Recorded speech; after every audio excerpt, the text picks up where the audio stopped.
अस्सलाम वालेकुम बच्चों, हम उर्दू का ब्रिज कोर्स का पहला दिन शुरू करते हैं, तीसरी क्लास का आज। अभी हम जिन हालात में आजकल रह रहे हैं, यानी ये कोरोना के आलमी वबा में, तो आप लोगों को इसमें अपने सेहत का ख्याल बहुत ही ज़्यादा रखना है। और पढ़ाई से पहले अपनी सेहत आती है, तो उसके हिसाब से हम आपको आज का पहला दिन बताना चाह रहे हैं कि अच्छी आदतें कौन कौन सी है और क्या अच्छी आदतों में शामिल होता है जो हमारे सेहत के लिए बहुत ज़रूरी है। सेहत के लिए अच्छी आदतें कौन सी ज़रूरी है? सबसे पहले तो है हाथ धोना। और अपने अगर आप बाहर से जा रहे हैं, बाहर से आए हुए हैं, तो हाथ पैरों को धोना। और पानी वगैरह आपको पीना है तो अपना पानी, घर का पानी इस्तेमाल करें, बाहर से कहीं कोई चीज़ खाए नहीं। तो ये सारी चीज़ें हमको आजकल बहुत ही ज़्यादा ध्यान से करनी है ताकि आप बच्चों की सेहत सबसे ज़्यादा अच्छी रहे। सबसे पहले आप लोगों की सेहत अच्छी रहना बहुत ज़रूरी है, और इसीलिए आपको पहले दिन आपको बताया जा रहा है कि हाथ धोने का तरीका क्या है। जो आजकल जो ये बीमारी है, जो वबा है, वो सबसे पहले कहाँ से शुरू होती है? अपने हाथों से। यानी अगर आपने कहीं पर भी अपने हाथों को टच किया है और अगर वहाँ पर उसी बीमारी वाले इंसान ने या पेशेंट ने टच कर दिया है, तो आपको क्या होगी, वो जो कोरोना जो वायरस है वो आपके हाथों पर लग जाएगा। और वही हथेलियों पे लगा हुआ वायरस हम आँखों पर या मुंह पर कहीं पर भी होठों पर टच करते हैं तो वो हमारे जिस्म में अंदर दाखिल हो जाता है।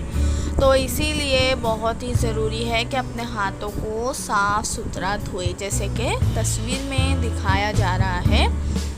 पहली तस्वीर में देखो, आपको दिखेगा कि हथेली पर पानी गिर रहा है और दोनों हाथों को मसल कर एक साथ धोया जा रहा है। तो अपने हथेली के जो सामने के हिस्सा है उसको अच्छे से मसल कर धोएंगे।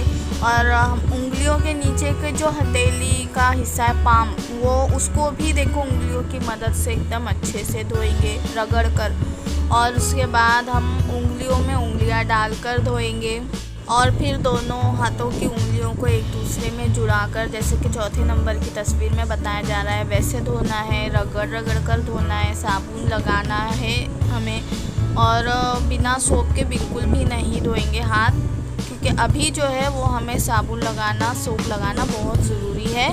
नंबर 5 वाली तस्वीर में आप देखो, ऊपर के हिस्से को धोया जा रहा है हथेली के। हमारे हथेली की पुष्ट पर भी इसी तरह रगड़ रगड़ कर हम धोएंगे पूरी कलाई के हिस्से तक। छठे नंबर में बताया जा रहा है हमारा कलाई का कहाँ तक है, वहाँ तक पूरा धोएंगे। अब ये हाथ धोने की मशक इसीलिए है कि हमारे सबसे पहले हाथ ही राब्ते में आते हैं। कहीं पर भी आप जाओ, आप हाथ को टच करते हैं और आपके जो सामने का हिस्सा है, हथेली है, इसमें सबसे ज़्यादा जर्म्स रह जाते हैं। वहाँ पर नमी भी होती है, पसीना थोड़ा सा होता है, तो वहाँ पे जर्म्स बहुत ज़्यादा जो है आबाद रहते हैं वहाँ पर। और वायरस भी हथेलियों के ज़रिए ही चिपक कर हमारे आँखों में या मुंह में चला जाता है।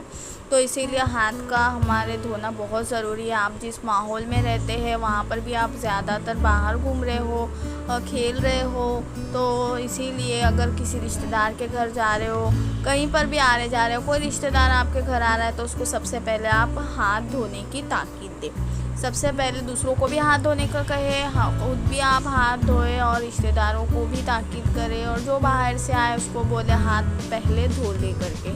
वो बाहर से आने से पहले, बाहर से आने के बाद में आपने कहीं पर भी हाथ को टच नहीं करना है, पानी वगैरह नहीं पीना है।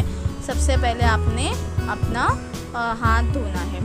तो ये ज़रूरी है आपकी सेहत के लिए, ये बहुत ज़्यादा ज़रूरी है। आपकी सेहत हम सब के लिए ज़रूरी है। आप अच्छे रहना चाहिए, आपके अम्मी अब्बा के लिए आपने सेहतमंद रहना है, बिल्कुल बाहर नहीं घूमना है और घर पर ही रहना है।